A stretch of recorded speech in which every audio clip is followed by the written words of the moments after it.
기독교는 성령님의 역사라고 그랬어요. 그죠?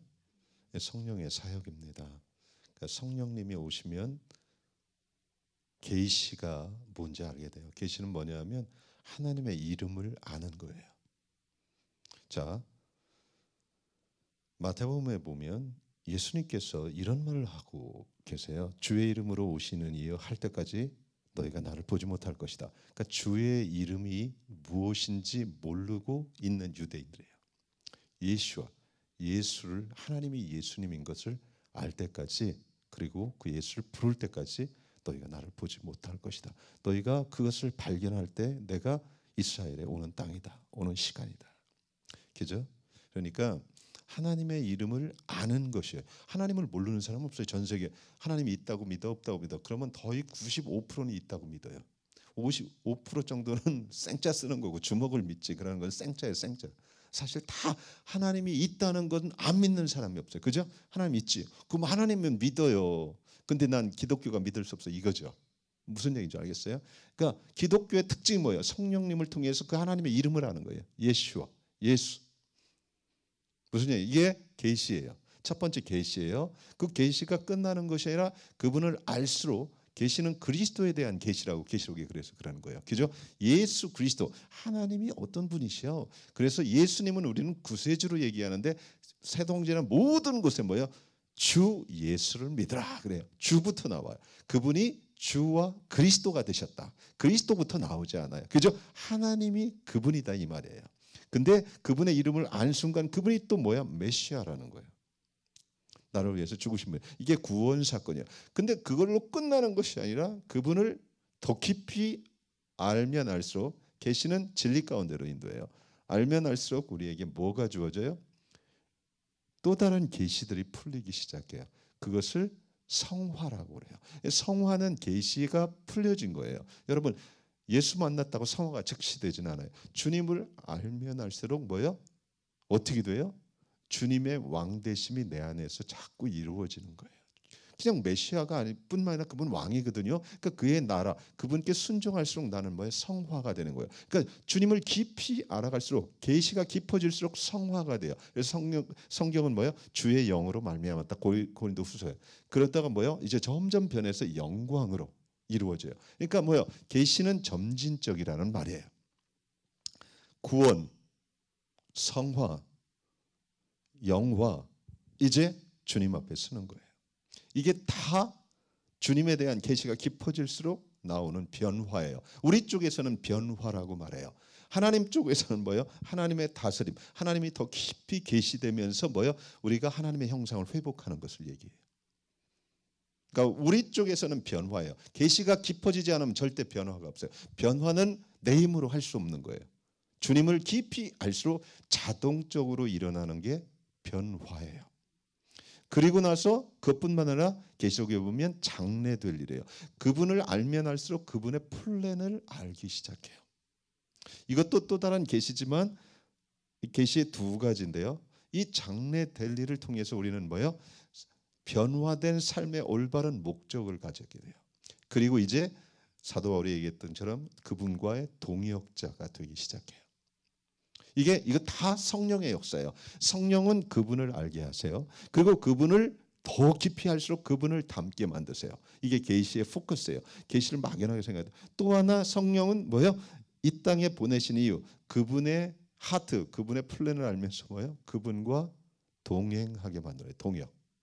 이게 계시가 주는 삶을 변화시키는 능력이에요. 기독교는 계시의 종교잖아요. 대표적인 게 우리가 많이 오해하는 게 이 구원에 대한 거예요. 성경은 구원을 이루라고 그래요. 근데 구원은 뭐예요? 절대적으로 행위로서 이룰 수가 없어요. 근데 행위가 구원을 만들어요. 이걸 잘 이해해야 돼요. 대표적인 게 아담이에요. 아담은 태어나자마자 하나님의 이름을 알았어요. 그죠? 맞아요? 태어나자마자 그리고 아담은 이제 구원이 행위로 받는다고 착각을 했어요. 아니에요. 아담은 뭐예요? 이제 빙이 이제 뭐예요? 아담은 계속 자랐으면 누가 된다고요? 하나님이 됐을 거라고 그래요. 그러니까 하나님의 형상으로 태어났어요. 그죠? 하나님을 아는 순간 자기가 누군지를 알았어요. 그렇지만 하나님이 에덴 동산에서 뭘 줬어요? 생명과와 선악과가 있었어요. 행위로 구원된 게 아니라 하나님으로 알면서 아담은 하나님의 자녀인 줄 알았어요. 그 다음부터는 이제 구원을 이루어가는 작업이 필요해요. 마찬가지로 우리의 삶도 뭐요? 예수 그리스도를 아는 순간 그걸로 끝나는 것이 아니라 그분을 알면 알수록 이제 뭐요? 우리가 이 땅 안에서 뭐요? 성화가 되는데 성화는 뭐요? 생명과를 계속 먹어야 되는 거예요. 무슨 의미인지 아세요? 생명과를 선택할 수도 있고 선악과를 선택할 수도 있어. 우리도 마찬가지예요. 우리도 주의 이름은 알지만 그래서 성경은 뭐요? 너희 구원을 이루라고 그래요. 그러니까 우리의 구원은 안 끝났어요, 여러분. 절대. 많은 사람이 구원의 확신을 얘기해요. 구원의 확신은 너무 좋은 거예요. 무슨 얘기인 줄 알아요? 구원의 확신한 말은 성경에 나와 있지는 않아요, 사실. 구원을 이루라고 했고 구원 얘기를 해도 구원의 확신한 것은 그냥 붙여버린 거예요. 성경 공부 교재에서. 그래서 구원의 확신은 참 중요해요. 내가 구원을 받았나. 그러니까 로마서 8장처럼 뭐요? 너희 안에 계신 영과 성령님께서 내가 구원받은 것을 확증한다. 그건 그렇지만 뭐예요? 우리가 구원의 확신을 가지고 있다고 해서 구원에서 어쩌면 멀어질 수도 있다고 성경은 계속 얘기를 하고 있어요. 뭐요? 그 이유는 뭐예요? 아담과 하와는 하나님을 알았어요. 하지만 아담과 하와 앞에 생명과 선악과가 있었어요. 그 선악과를 먹으면 죽을 것이다 그랬어요. 그죠? 실제적으로 그런 일이 우리의 삶에서 아담뿐만 아니라 우리의 삶에서도 일어나요. 근데 그 첫 번째 아담이 잘해주기를 원했어요. 하나님은. 그죠? 근데 실패를 했어요. 그래서 고린도서에 뭐 두 번째 아담을 보내셨어요. 근데 그분은 이 땅에 올 때부터 그분의 이름을 알았어요. 아버지를. 그죠? 알았는데 그분은 뭐 끊임없이 그분의 삶을 생명과를 선택하는 거였어요. 그죠? 그래서 그분이 이 땅에 오셔서 그것을 지금 우리의 말로 얘기한다면 마태복음 7장 이런 말이에요. 좁은 길과 넓은 길이 있다. 지금 누구에게 얘기하고 있어? 이것을 믿지 않는 사람에게 하는 얘기가 아니라 뭐요? 첫 번째 교회인 제자들에게 한 말이에요. 그들은 구원을 받았단 말이에요. 이제 너희들은 나를 알아. 그죠? 내가 누군지. 신앙 고백도 해서 나를 아는데 너희들 앞에도 무슨 길이 있다고 두 가지 길이 있어. 이 좁은 길이 있어. 이것은 뭐라고요? 생명으로 인도하는 길이야. 그죠? 넓은 길이 있어. 이 길은 뭐야? 사망으로 인도하는 길이다. 얘야. 근데 많은 사람들이 사망으로 인도하는 길을 원한다. 쉬우니까. 원하니까. 육기 원해. 하지만 너희들은 좁고 협착한 길 찾는 이가 없지만 그것을 선택해라. 그것은 뭐야? 생명으로 인도하는 길이다. 그죠? 끊임없이 우리 앞에 뭐예요? 근데 그 길을 갈 수 있는 이 비결은 단 하나예요. 우리 힘으로는 못해요. 그분을 깊이 알면 알수록 뭐예요? 그분의 선하심을 아는 거예요. 그리고 그분이 누군지를 아는 거예요. 그리고 그것을 선택했을 때 뭐예요? 실제적으로 우리 안에 천국이 더 확장이 돼요. 천국은 뭐예요? 여기 있다 저기 있다가 아니라 주님이 계신 곳이에요. 맞아요? 주님이 계신 곳에 천국이 확장되기 시작할 뿐만 아니라 우리는 더 깊이 그 나라에 대한 갈망이 생기기 시작해요. 제가 왜 이 얘기를 하냐면 기초면서도 너무 중요해요. 우리가 이런 것을 뚜렷하게 알지 못하면 잘못하면 아담만 나쁜 사람으로 치고 끝나요. 우리 지금 현대 기독교가 아담 때문에 이렇다는 것을 자랑스럽게 생각하고 나 같으면 안 그래. 아담만 나쁜 사람이야. 근데 사실 우리 예수를 만난 우리도 나쁜 사람이 될 수 있다는 거예요. 무슨 얘기인지 알겠어요? 아담은 하나님을 뚜렷이 알았지만 아담 앞에서 이제 모든 것이 끝나고 영화롭게 된 것이 아니라 생명과 선악과를 줬어요. 그죠? 아담은 자라가야 됐어요. 주를 아는 지식에서 계속. 그리고 아담이 자랐다면 뭐가 될까요? 예수처럼 됐을 거라고 그래요. 그죠? 하나님처럼 됐을 거예요. 이건 모든 신학자가 얘기를 해요. 왜? 우리는 계속해서 그리스도의 형상을 닮아가게 되어 있으니까. 하지만 예수님께서 오셔서 이기신 것은 단 하나예요. 똑같은 조건 하에서 그분은 좁은 길을 가셨다는 거예요. 그것을 통해서 하나님이 어떤 분인지를 보여줬어요. 그래서 예수님은 뭐라고요? 하나님의 형상이라고 히브리서에 얘기해요. 그죠? 하나님의 형상이 어떤 분인 것을 보여준 거예요. 그래서 뭐야? 예수님께서 뭐라고 했어요? 너희도 자기를 부인하고 자기 십자가를 지고 누구를 쫓아라? 하나님을 쫓아라 그랬어요. 나를 쫓아라 그랬어요. 그죠? 맞아요? 자, 이 성령님께서 인도하시는 것이 뭔지를 알아야 돼요. 우리 아담 원망하고 예수님은 좋은 분이야 그걸로 끝나는 게 아니라 우리의 앞에도 구원을 이루어 가야 되는 것이 있다는 거예요. 이 현대 기독교가 이것을 못하는 이유는 뭐예요? 계시의 스톱이 돼버렸어요. 그러니까 주를 아는 갈망이 계시를 깊어오는데 성령께서 이제는 뭐예요? 이것이 끝나고 그다음 사역으로 벌어져 버렸어요. 그대로 콜링으로 가버렸어요. 그러다 보니까 주님은 모르고 일만 하는 거예요. 일 안에서는 절대 변화가 일어나잖아요. 사역을 엄청나게 크게 해도 변화는 안 일어나요. 근데 주님 앞에 서야 변화돼요. 그게 무엇이에요? 사도 바울이 왜 그리스도와 십자가 이외에는 알지 않기로 작정했는지 그 이유들이 나와요. 자, 한 개인은 끊임없이 하나님 앞에서 뭐예요? 영화롭게 변화되기를 하나님 원하세요. 그리스도의 형상을 회복하는 거예요. 그것은 주님을 더 깊이 알수록 일어나는 현상이에요. 이것을 우리 쪽에서는 변화라고 얘기해요. 이를 통해서, 사역을 통해서는 절대 변화가 되지 않아요. 그분을 알 때 변화가 일어나요. 아멘. 예. 이것을 어느 정도 여러분 잡히지 못하면 크리스천 라이프를 완전히 오해해요. 예수는 만났는데 뭐예요? 모든 것이 주님과 상관없이 이 땅의 크기로, 사역의 크기로, 모든 성공의 크기로 하나님 앞에서 우리가 선다고 착각을 해요. 그렇다면 예수님의 삶은 실패작이에요. 무슨 얘기인지 아세요? 예수님은 사역을 이스라엘 최고로 크게 만들 수 있는 기회가 있었어요. 왕으로 초청했거든요. 오병이어를 했거든요. 그렇다면 그분은 다 이루었다를 그때 했어야 돼요. 왜? 이스라엘 회복하러 왔잖아요. 다 이루었다를 이스라엘 왕이 돼서 했어야 되는데 십자가에서 했어요. 그분이. 그 우리가 생각하는 기독교와 안 맞는 거예요. 지금. 초대교회 사도들이 가졌던 기독교와 현대 기독교가 너무 멀어져 버린 거예요. 현대 기독교에게 주는 메시지는 계시록 2, 3장의 7교회에게 주는 메시지를 통해서 받는다고 하면 쉬워요. 7교회는 끊임없이 뭐예요? 단 하나의 책망이에요. 뭐예요? 전체를 보세요. 그것은 하나님과의 관계가 끊어진 것에 대한 책망이었어요. 그들이 얼마나 이 땅에서 사역을 잘했느냐는 얘기하지 않았어요. 주님. 그것은 잘했다 그 정도로 했어요. 다만 내가 너에게 책망할 것이 있는데 첫사랑을 잃어버렸다. 주님이 문 밖에 있다. 이런 거예요. 무슨 얘기인 줄 아세요? 무슨 얘기인 줄 아세요? 지금 본질로 기독교의 핵심으로 돌아가지 않으면 기독교는 길을 완전히 잃어버려요. 자, 그렇다면 기독교의 본질은 뭐냐? 성령님이세요. 성령님이 시작을 하시고 이끌어 가세요. 이끌어 가는데 뭐예요? 그분이 지혜와 계시의 영이세요. 진리 가운데로 인도하세요. 주님을 더 알게 해주세요. 그것을 통해서 우리는 뭐예요? 성화가 일어나요. 우리 힘으로 조금 율법 지킨다고 성화가 일어나지 않아요. 율법주의예요. 우리는 성화를 그렇게 배웠어요. 신앙생활 조금 했으면 이것 정도를 해야지.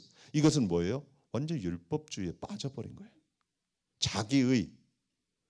근데 주님께서 이 땅에 와서 이스라엘 백성들에게 끊임없이 얘기한 거, 유대인들에게, 바리새인들에게 끊임없이 얘기한 게 너희는 하나님을 모른다는 거예요. 너희 속에 하나님을 사랑함이 없다. 이 말은 뭐예요? 하나님을 실제적으로 관계가 없다는 거예요.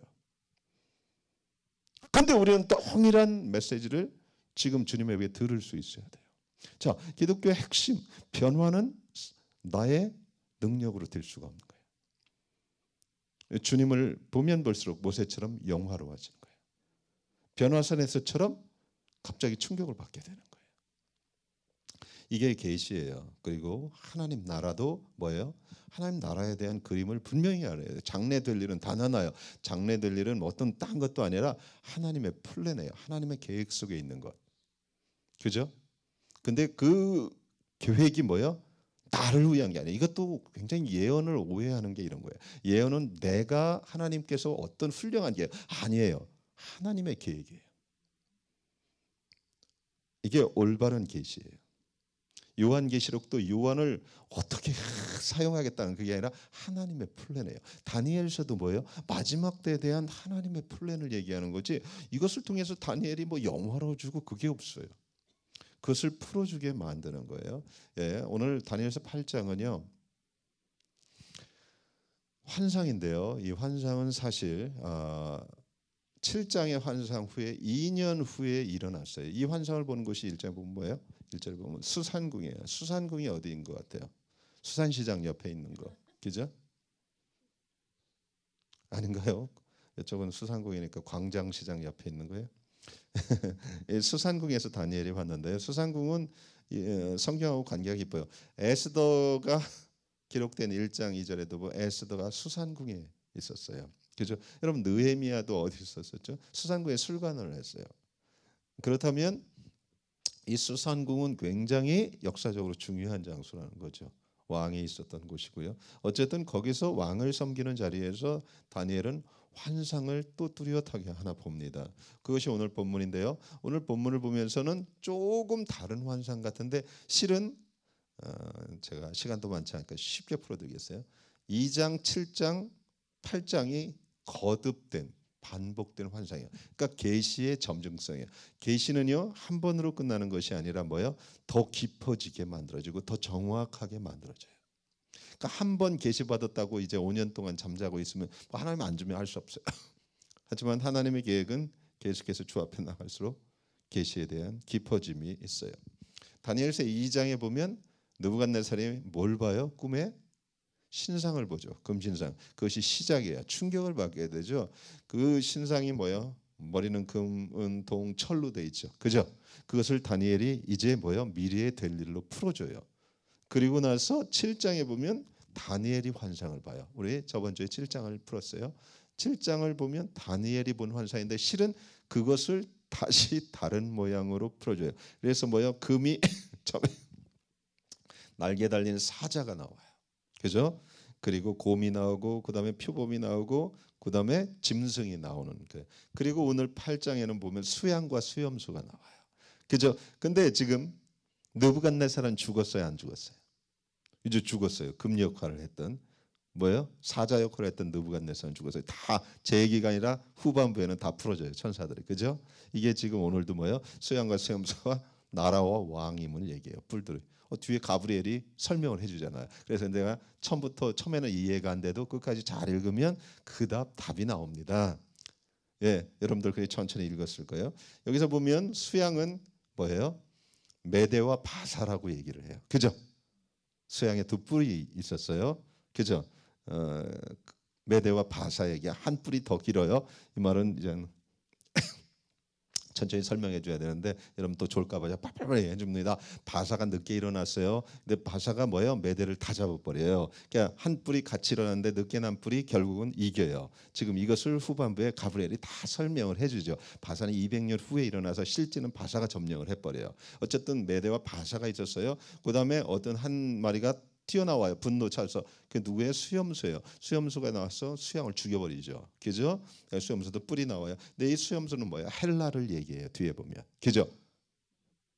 맞아요? 그리고 나서 또 다른 왕에 대한 얘기예요. 그러니까 이 네 가지가 뭐예요? 지금 똑같은 계기로 하나님께서 다르게 환상을 통해서 설명해 주는데 이것이 왜 이렇게 중요하냐? 이것이 왜 이렇게 중요해요? 역사는 되풀이된다고 그랬어요. 다니엘서에서 역사에 이뤄놨어요. 이것이. 자, 이렇게 보면 제가 출애굽기를 갖고 얘기해 줬는데 10가지 재앙이 동일하게 더 크게 어디에서 보여진다고요? 계시록에서 보여져요. 요엘서에 풀어진다고 그랬어요. 하늘이 핏빛으로 변하고 이게 지금 10가지 재앙 안에 이미 맛보기가 있었던 거예요. 애굽이라는 세상을 멸하실 때 하나님이 10가지 재앙을 풀었는데 그 전체 세계가 마지막 때 재앙을 당할 때 심판당할 때 푸는 그것을 맛보기로 역사에서 보여준 거예요. 자, 계시록이 그래서 다니엘서의 역사를 보면 맛보기로 어떤 식으로 흘러나가는지 그 왕이 마지막에 적그리스도가 누군지를 알 수 있게 해준다고 그랬어요. 자, 그래서 오늘 딴 것은 안 하고요. 그 후반부부터 이제 가브리엘의 해석부터 쭉 얘기하는데 여기도 제가 좀 길게 얘기하면 여러분들이 피곤할 것 같아서 역사적인 사건만 쭉 얘기를 합니다. 여러분들 정말 많이 대접받는 거예요. 그렇지만 여러분들 많이 손해 보는 거예요. 왜 조금만 내가 역사적으로 좀 깊은 얘기를 하려고 하면 여러분들의 눈들이 쫙 잡히고 그리고 이제 다음 주에는 좀 쉬자 이런 마음을 갖고 나를 쳐다보는 건 내가 다 알아요. 벌써 안 쉬잖아. 다. 많은 사람이 쉬잖아. 아유 쉬자. 왜? 지금 삶이 바쁜데 지금 목사님은 역사 얘기하지만 나하고 상관도 없는 것 같고 종말은 내 생활이 하루하루가 종말입니다. 다 그러는데 뭐 지금 뭐 힘든데 뭐 안 그래요? 나 환난이고 뭐고 지금 하루하루가 환난이고 대환란입니다. 지금 뭐 뭐 그런 삶을 살잖아요, 우리. 그런데 그 얘기 들어봤자 별 감흥도 없고 집에서 잠 자는 게 낫겠다. 뭐 이런 생각들을 가지신 것 같은데 나중에 어떻게 하려고 그래요? 예? 이것이 이제 우리 앞에 펼쳐질 일인데요. 여기 보면 메대와 바사 얘기만 해줄게요. 바사는 200만 이상의 군대를 동원해서 결국은 메대를 이겨요. 이게 이제 역사에 나오죠. 그리고 왕국을 서북남북으로 확장을 시켜 나가요. 그 다음에 털이 많은 염소가 나오죠. 이게 헬라 왕이에요. 이 왕이 누구예요? 역사에 이때는 없었어요. 지금 다니엘은 미래를 보는 거예요. 그죠? 근데 이거 역사에서 검증이 됐어요. 여러분, 우리가 얼마나 좋은지 알아요? 우리는 역사를 통해서 말씀이 검증이 된 걸 알아요. 그러니까 이게 뭐예요? 너무 정확한 거예요. 내일 올 일도요. 다니엘은 지금 미래를 보는 거예요. 지금 환상이라는 게 그래요. 그림을 그릴 수 없는 걸 보는 거예요. 마치 사도 요한이 미래를 본 거예요. 근데 너무 구체적이지만 사도 요한이 뭐 그랬다고 100년 전 후에 보면 몰랐어요. 근데 역사를 풀어보면 이게 정확하게 맞아 들어간 거예요. 근데 헬라 왕, 그 굉장히 강한 염소가 일어났죠. 수염소가. 이 첫째 왕이 누구예요? 이게 알렉산더였어요. 알렉산더는 뭐예요? 우리가 알다시피 대단한 사람이에요. 나이가 이것도 빨리빨리 해주게 32세에 죽었어요. 알렉산더가 조금 더 살았다면 큰일 날 뻔했다고 역사가거든요. 왜? 너무 빨리 완전히 정복을 해버렸어요. 그러니까 굉장한 용사예요. 근데 그가요 어떻게 해요? 엄청난 파워를 갖다가 뭐요 세계 최고조에 달했을 때 뭐요 술과 말라리아로 죽어버려요. 그러니까 말라리아를 걸리는데 술 먹지 마세요. 술 먹다 말라리아 걸리는 것은 아닌 것 같아. 말라리아를 걸렸을 때 술을 먹다가 죽었어요. 이 두 가지로 역사가들이 얘기해요. 그러니까 뭐요? 스스로 제거돼 버린 거예요. 이게 32살 때, 32살이면요, 여러분 제 나이가 얼마인 줄 아세요?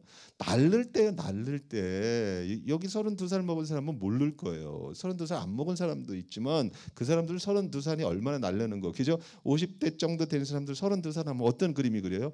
뭐 못할 게 없겠다. 그죠? 돌을 씹어도 소화가 된다 그러죠. 그때는 뭔 소리를 하는 거지? 지금 나이 잔뜩 먹었는데 지금 그죠? 근데요, 32살이면요. 정말 힘이 있을 때예요. 지나간 세월이 아쉽죠. 다시 온다면 그래봤자 별 볼일 없을 거예요. 사실은 그죠? 그냥 이 나이가 좋아요. 맞다 했잖아요, 우리 집사님이. 그러면 어른이 맞다고 하면 다 맞는 거예요. 맞아. 뭐 지나온 세월 후회해봤자 필요 없고 이제 종말을 준비해야죠. 그렇죠? 예.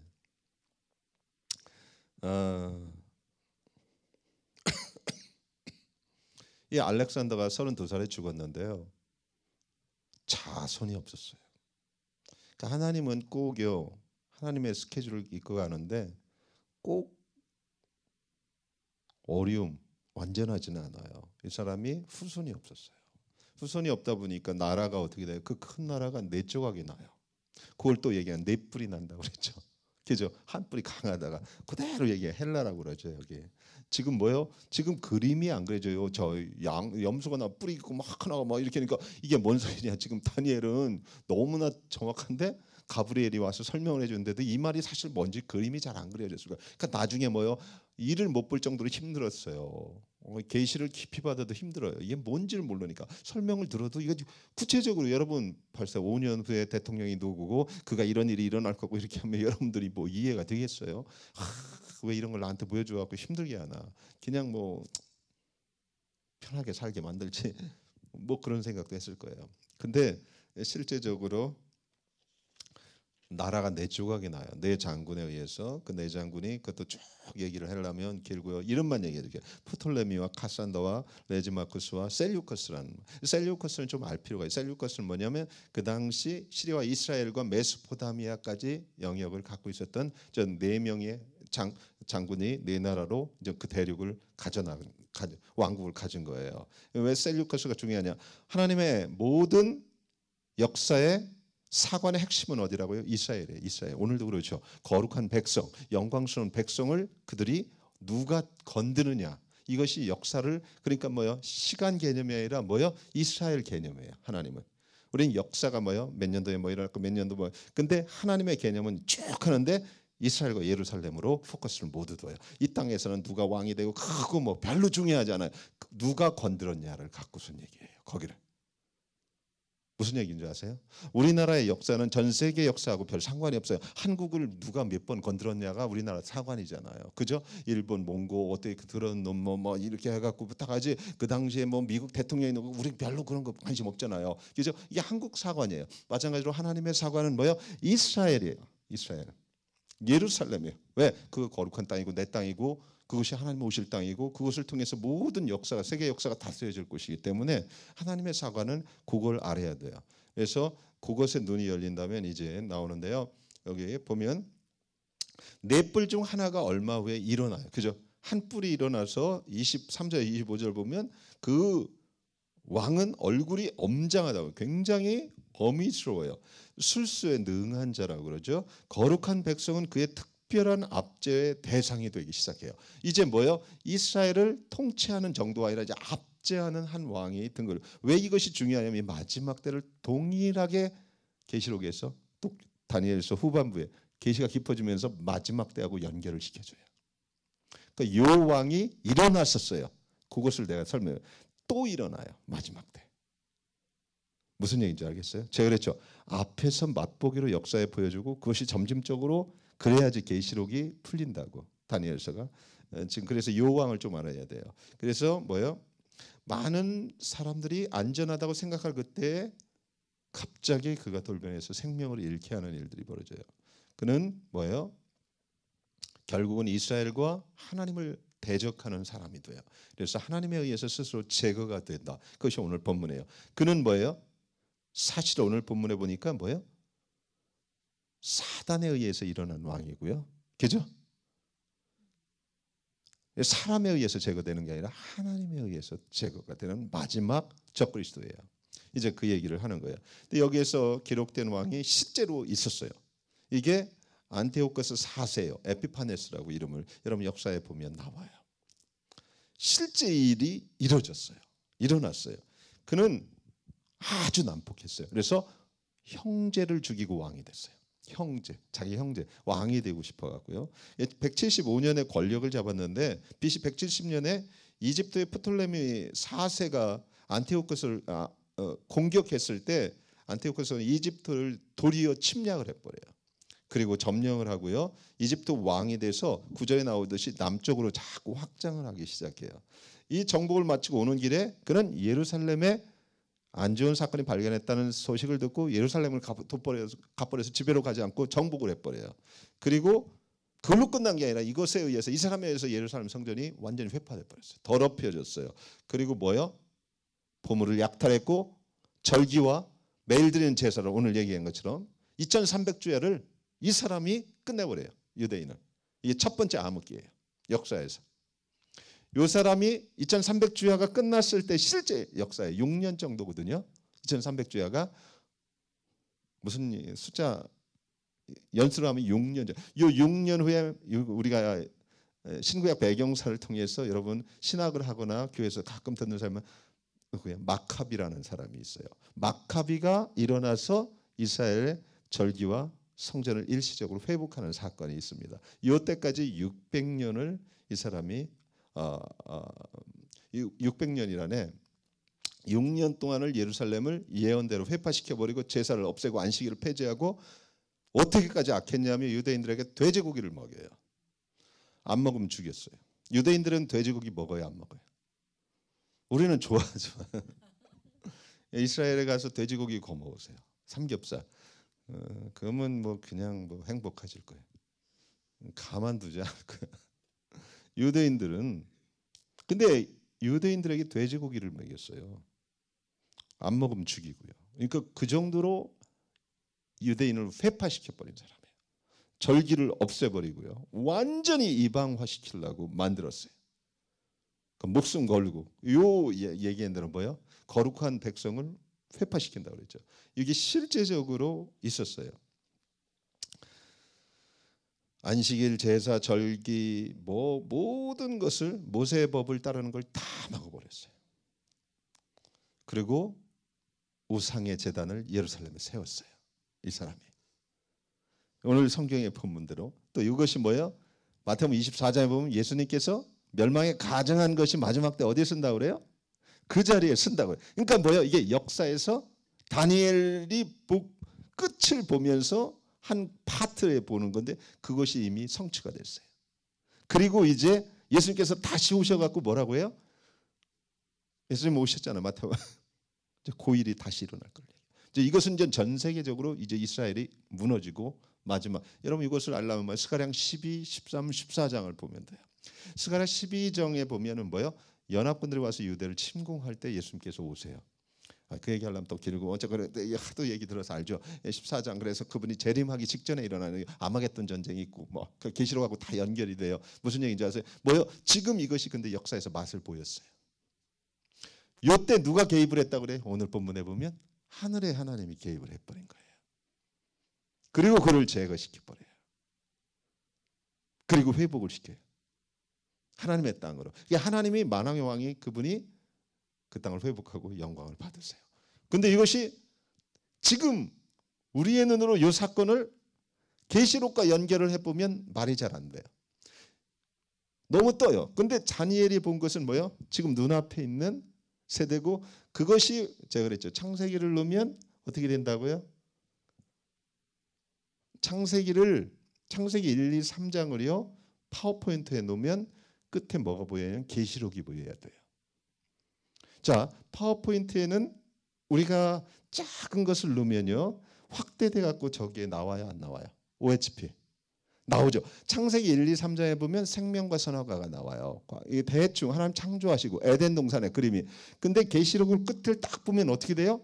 마지막 계시록 19, 20, 21장 뭐 쭉 보면 그것이 12과일을 맺는 생명수 샘이 나와요, 안 나와요?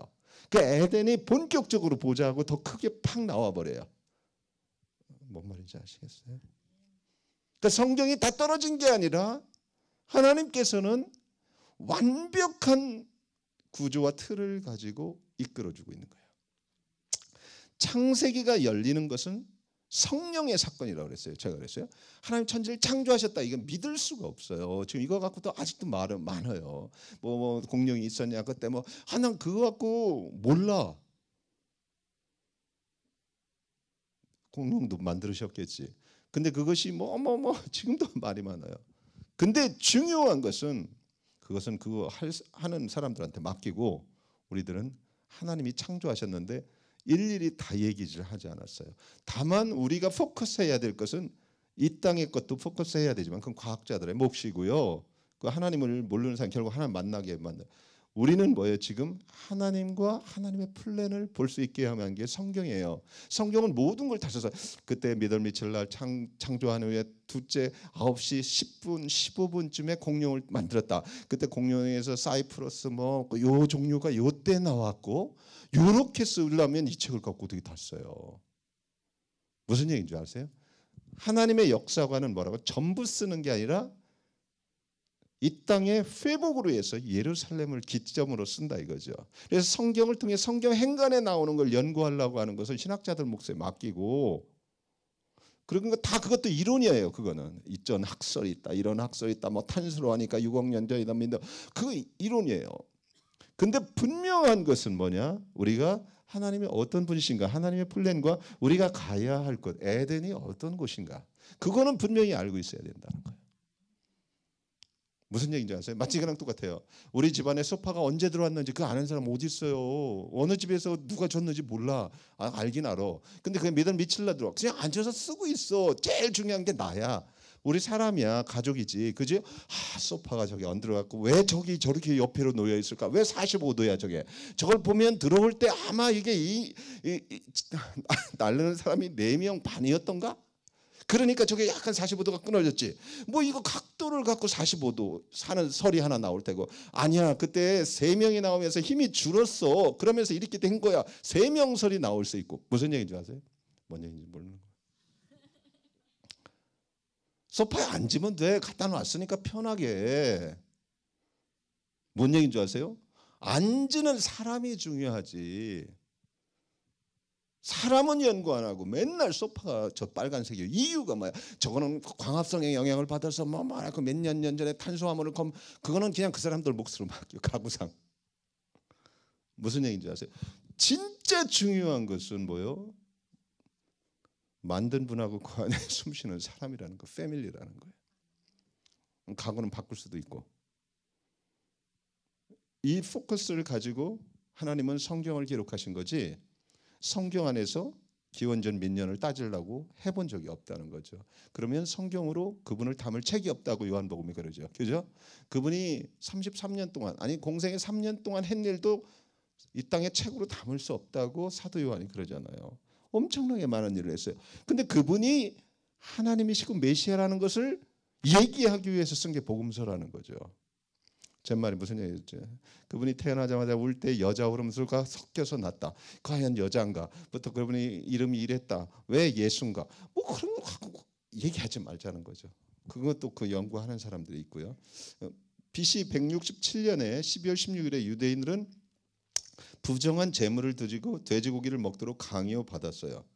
그리고 거부했을 때 죽는. 그러니까 분명한 날짜까지 역사에 기록이 되어 있어요. 이것은 뭐예요? 다니엘에게는 엄청난 미래죠. 그죠? 근데 우리들은 뭐예요? 이건 역사의 증거로 갖고 있는 거예요. 이게 왜 중요하냐는 것은 뭐예요? 이것을 통해서 지금 하나님은 종말을 보여주고 있는 거예요. 이런 일이 니들 세대에는 더 강력하게 일어날 것이다. 이게 마지막이다. 이 계시록이에요. 2300주야도요. 설이 막 있는데 2300일이냐? 그러면 6년 조금 더 돼요. 그렇다면 6년 정도 되는데 이게 안 맞는다. 안티오코스 4세가 왜 조금 더 되니까, 그러니까 또 다른 주야로 드리는 제사, 그러니까 이걸 반으로 또 나누니까 뭐예요? 3년. 이게 3년으로 하자. 뭐 설이 설설설이 많아요. 근데 어쨌든 뭐예요? 지금 6년 정도 2300주야 문자적으로 성취됐다는 것만 알으면 돼요. 오케이.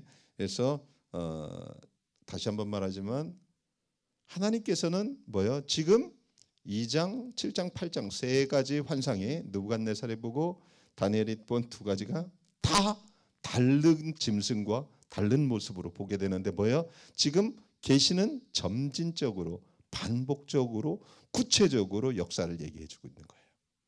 그러니까 이 계시는 뭐예요? 하나님이 계획해 놓은 그 일이라는 거예요. 이걸 중요해요. 이것을 알 때 뭐예요? 우리는 종말에 대해서 계시록과 마지막이 점점 구체적으로 풀려요. 봐요. 10가지 재앙을 통해서 요엘서만 보면 그림이 안 그래요. 마지막 때 주의 이름을 자는 구원이 오르고 하늘이 핏빛으로 봐. 이게 뭔지 그림이 안 그래요. 하늘이 핏빛으로. 아무리 해도 여러분 생각하기도 하늘이 핏빛이 돼. 뭐 나일강이 핏빛이 돼. 뭐 이게 뭔 얘기인지를 모르는 거야. 재앙이 이런 게 뭐. 근데 뭐야? 역사의 한 흐름 안에서 그 일이 있었어요. 그걸 통해서 뭐예요? 이런 현상들이 이런 일들 통해서 일어나는구나. 그러니까 뭐예요? 그림이 뚜렷해지는 거죠. 자, 그래서 마지막 때 일어날 일만 얘기하고 마치겠습니다. 오늘 본문을 쭉 보면요, 그 왕의 특징이 있어요. 마지막 때 일어날 인물이 있어요. 이 계시록에도 그는 뭐예요? 첫 번째, 강력한 힘을 가졌고 정복을 하기 시작해요. 그러니까 여태까지 역사에서 보지 못했던 가장 강력한 파워를 갖고 있는 사람이에요. 그 힘으로 그는 전 세계를 정복해 나가기 시작해요. 그리고 두 번째, 그는 거짓된 안전을 약속해요. 그리고 권력이 오르요. 그러니까 뭐 힘도 있지만 전 세계를 미혹시켜요. 마지막 때 뭐죠? 계시록에 보면 평화, 피스를 가지고 와요. 그죠? 그래서 사람들이 속아요. 세 번째, 그는 교활하고 능한 사람이에요. 23절에도 나오죠.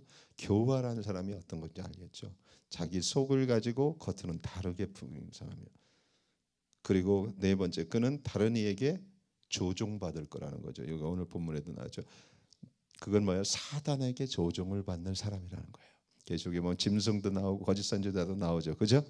그 뒤에 누구든. 그것처럼 뭐예요? 지금 사단에게 조종을 받는 인물이고요. 다섯 번째, 결국은 그가 목표하는 것이 뭐라고요? 이스라엘이에요. 이스라엘의 대적이 되고 이스라엘을 처음에는 친구처럼 얘기했다. 자기 권세에 복종시켜요. 그리고 그는 결국은 만왕의 왕이신 예수 그리스도를 대적할 거예요. 그리고 그의 통치는 하나님의 심판으로 끝나요. 그것이 오늘 본문이에요. 그리고 계속 계시록에서 얘기하는 거예요. 25절이죠. 결국은 시나리오가 뭐예요? 마지막 때 사단과 예수님과의 싸움이에요.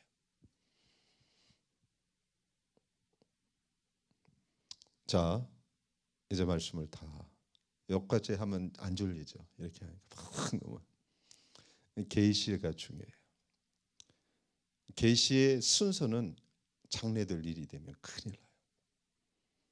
계시는 다니엘처럼 하나님에게 포커스가 돼야 돼요. 계시를 받기 전에 다니엘은 뭐예요? 하나님의 영에 붙잡힌 사람이었어요. 무슨 얘기인지 아세요? 예언을 잘하고 계시를 잘 보는 것보다 더 중요한 게 하나님을 잘 아는 계시가 열려야 돼요. 이게 순서예요. 수많은 사람들이 예언의 은사만을 갖고 문제가 엄청나게 심각한 사람이 많아요. 그 요인은 계시의 진정한 첫 번째와 두 번째와 마지막에 대한 계시를 모르는 거예요. 그게 주님을 아는 거예요. 예언을 하고 어떤 은사를 받는 거 중요해요. 하지만 속을 수가 있고 아무리 탁월한 예언을 할지라도 주님을 모르면 아무 의미가 없어요. 근데 그런 사람이 굉장히 많아요. 제가 많이 만났어요. 지금도 많이 돌아다녀요. 은사는 탁월한데 주님은 몰라요. 주님을 모르는, 주님에 대한 계시가 없으면, 주님에 대한 갈망이 없고 그는 은사에 대한 갈망만 있어요. 그런 사람들의 특징이에요. 사역에 대한 갈망만 있어요. 근데 그는 정말 주님의 슬픔이 돼요. 그리고 교회의 덕이 되질 전혀 될 수가 없어요. 자, 하나님께서는 우리가 어떤 일을 하는 것보다 우리가 어떤 사람이 되는가에 더 관심이 있어요. 그게 샘플이 예수님이라고 그랬어요. 엄청난 큰 일을 하고 영향력을 주는 것보다 주님을 닮아가는 걸 주님은 더 원해요. 그게 진정이 올바로 받는 계시예요. 이 마지막 때 이것이 너무 중요해요. 이것이 없어지면 사람들은 적그리스도를 쫓아요. 능력을 누가 갖고 있느냐가 중요해요. 누가 권세와 영향력을 갖고 있느냐가 더 중요해요. 이게 미혹이에요. 여기 있다 저기 있다 해도 속지 마라. 정말 중요해요. 우리는 정말 주님에 대한 계시가 깊어져야 돼요. 자, 일과 사역이 앞서면 문제를 발생해요. 근데 이 말이 뭔지 모르는 사역자들이 수없이 많아요. 저도 그랬고요. 그들 속에는 아무리 얘기를 들어도 사역의 욕심밖에 없어요. 근데 분명한 것은 버림받습니다. 사도 바울이 이것을 알았어요. 내가 주의 말씀을 증거한 후에 버림받을까 봐 두려워한다. 그런 두려움이 없어요. 사역자들이. 주님에 대한 계시가 끝나버린 거예요. 그게 화석화된 사람이에요. 자기 욕심으로 사역하게 돼요. 욕심이 잉태한 즉 죄를 낳아요. 죄는 사망을 낳아요. 욕심은 우리가 생각할 때 굉장히 오해해요. 돈만 아니요, 사역에도 욕심이 있다는 거 아세요? 일에도 욕심이 있다는 거예요. 욕심의 범위를 은사에도 욕심이 있어요. 욕심이라는 본질이 중요하지 열매는 종류가 다를 수 있단 말이에요. 우리는 돈, 탐욕만 아니요. 실은 은사, 주의 일도 욕심이 있어요. 이건 아주 위험한 거예요. 실컷 열심히 하고 나중에 하나님 앞에서 난 너를 모르겠다. 이런 소리를 듣는 케이스가 복음서에 나와요. 그래서 계시는 1번이 주님에 대한 계시예요. 그리스도에 대한 계시예요. 이 계시가 열리지 않는다면 아예 사역을 하지 않는 게 좋다고 저는 봐요. 은사가 있어도 주님에 대한 계시가 열리지 않는다면 이렇게까지 얘기할 수 있나? 예, 저는 그렇게 얘기해요. 왜? 주님을 아는 것이 가장 중요하기 때문에 그래요. 일보다 변화예요. 이것이 하나님이 원하시는 거예요. 변화는 주님을 알 때 변화예요. 주님을 아는 것이 계시예요. 지혜와 계시의 영을 주셔서 주님을 알게 해주세요. 에베소 1장의 기도예요. 지혜와 계시의 영을 주셔서 장래일을 알게 해주세요가 아니라고요. 그죠? 주님을 알게 해주는. 근데 우리는 주님 아는 거에 별 관심이 없어요. 주의 나라와 주의 일, 사역에 관심이 있지. 이게 굉장히 위험하다는 거예요. 그게 라오디게아 교회라고 그랬어요. 우리는 부유하나 주님은 문 밖에 있어요. 부유하다는 것은 사역과 모든 것이 왕성한 교회였다는 거예요. 자기들이 부유하다는 거. 아니 성도 10명 됐고 우리는 큰 교회야. 그런 그 미친놈이지. 안 그래요? 적어도 성도가 큰 교회였어요. 부유하다는 것은. 그리고 재정도 많고 선교도 엄청 많은 교회였어요. 그죠? 근데 주님이 보시길 때는 뭐예요? 가련하다고 그래요. 이유가 뭐예요? 그들은 주님께는 관심이 없었어요. 주님은 문 밖에서 문을 두드리고 있었어요. 주님이 뭐라고 해요? 차든지 뜨겁든지 하라. 토해버리겠다. 그래서 그래요. 교회는요. 어디서 주의 음성을 듣는 게 가장 빠르냐면 계시록 2, 3장에서 들어야 돼요. 2, 3장의 메시지는 단 하나예요. 교회야. 본질로 돌아가라. 이 말이에요. 나를 알라. 나와의 관계를 체크해봐라. 이거예요. 7교회에게 주는 메시지가. 니들 사역이 아니라 니들의 선행이 아니다. 회개하라. 그것을 회개하라는 거예요. 그렇다면 목사님이 이제부터 일은 아무것도 그 사람은 또 주님을 모르는 사람이에요. 주님을 알면 알수록 어떻게 돼요? 주님의 말씀에 오베이를 하게 되어 있어요. 이게 사역이라고 그랬어요. 자, 사역은 예배를 내가 잘하고 탤런트를 받았다고 하는 게 사역이 아니라 뭐예요? 사도행전의 사역은 뭐예요? 듣고 순종하는 게 사역이었어요. 안디옥 교회. 줄 섬겨 금식할 때 보내. 그럼 파송하는 게 이게 사역이었어요. 가. 그럼 가는 거예요. 스톱해. 스톱하는 거예요. 순종이 그분과의 교제에서 그분의 음성에 순종이 사역이었단 말이에요. 그렇다면 지금 우리가 갖고 있는 사역의 개념도 너무 다르다는 거예요. 성경하고는. 우리가 생각하는 교회의 개념도 너무 다르다는 거예요. 그 요인이 뭐냐? 계시 문제예요. 예수 그리스도의 십자가를 너무 쉽게 버렸다는 거예요. 제 말 무슨 얘기인지 알겠어요?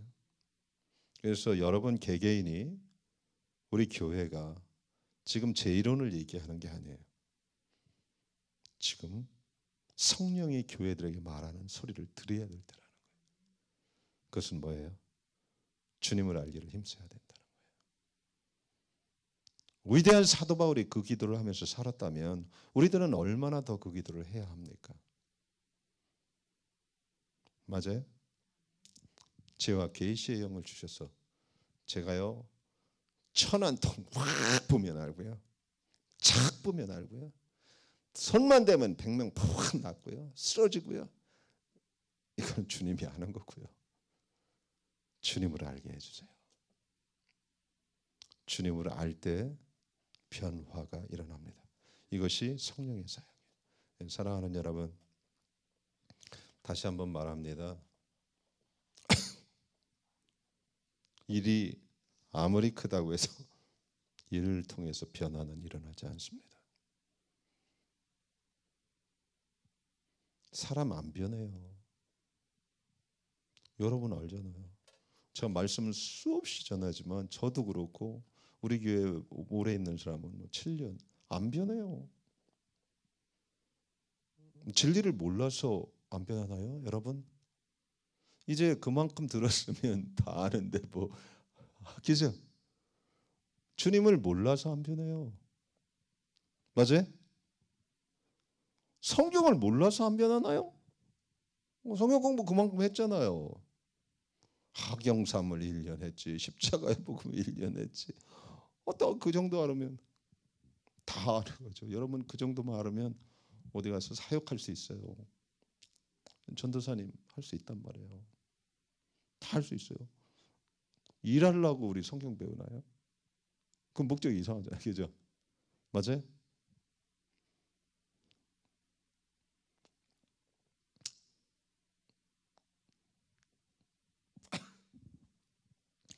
주님을 만나지 않으면 우리는 변하기가 불가능할 사람들입니다.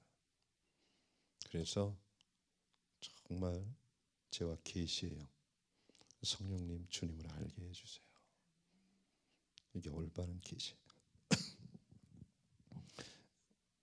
여러분 한 사람 한 사람 그러시길 바랍니다. 또 저도 마찬가지고요. 그 기도가